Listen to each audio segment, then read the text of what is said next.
What's going on YouTube? It's your Shoulder Rock Combo, aka the Professor on the Sticks. We are in the wild card round. And man, I'll tell you what, man, this defense is legit. You know, my offense is sometimes if it's slacking, I have a lot of turnovers. My defense definitely steps it up, and you'll see. You know, this game is very close for for a good bit. And I kind of figure out what he's trying to do on offense, and just watch some of my adjustments and how I'm able to kind of lock it up a little bit. So I was able to get a turnover on the very first play. Unfortunate for my opponent, but fortunate for me. But then I throw a pick right back. I don't really run that 5 wide scheme too often from the running gun, but I really want to start running a little bit. I'd have to get in practice mode and get the reads down before I actually take it into a game, because you take someone just into a game without practicing.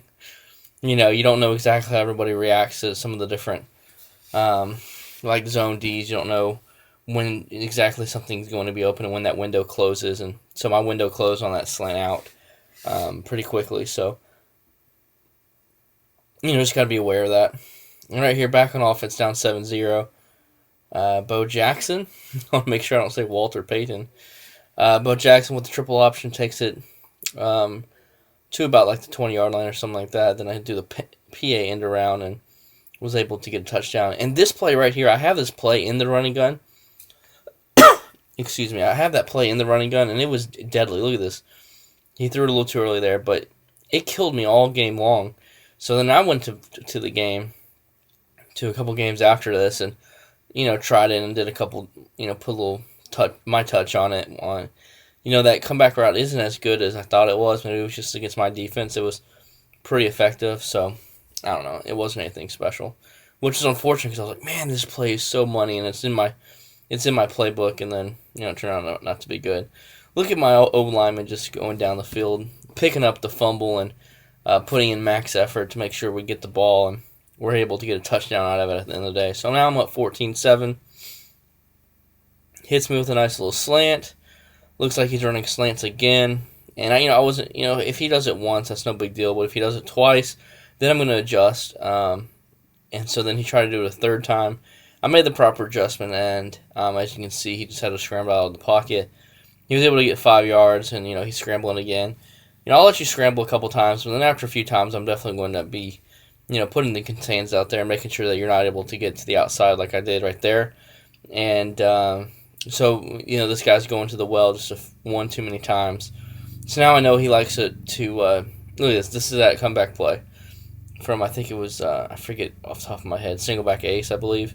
I think it was like PA deep end or something like that. But pretty nice play. Also has a really nice post route by the tight end on the right side of the screen. And right there, I don't even know what the heck happened there. I don't know how that turned into a pick.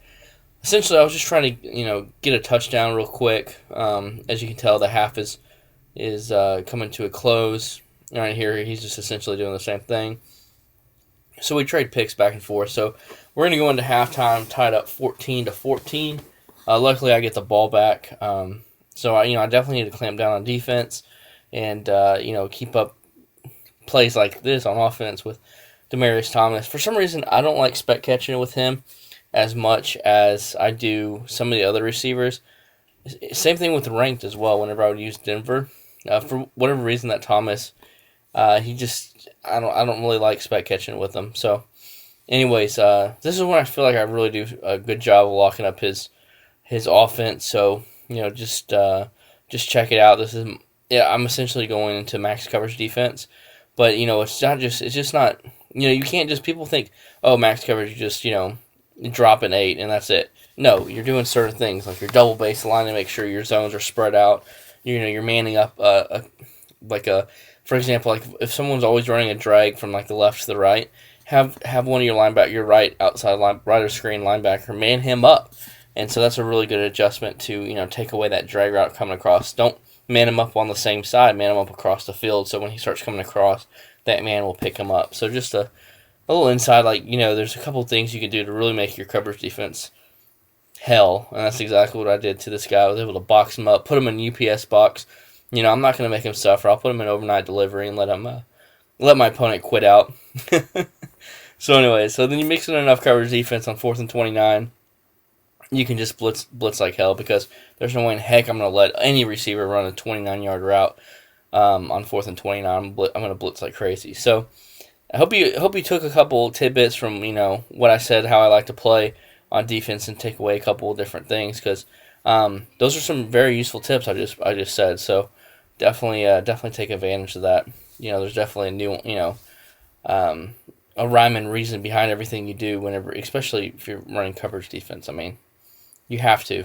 So once again, look, this guy's locked up. 4th and 15, he's locked up. I'm taking away any corner out and have the yellow zone to take away that streak. And so locked up. UPS, FedEx, I don't care. Overnight delivery. Put them in a box and ship them out. Hope you guys enjoyed. See you on the 6th.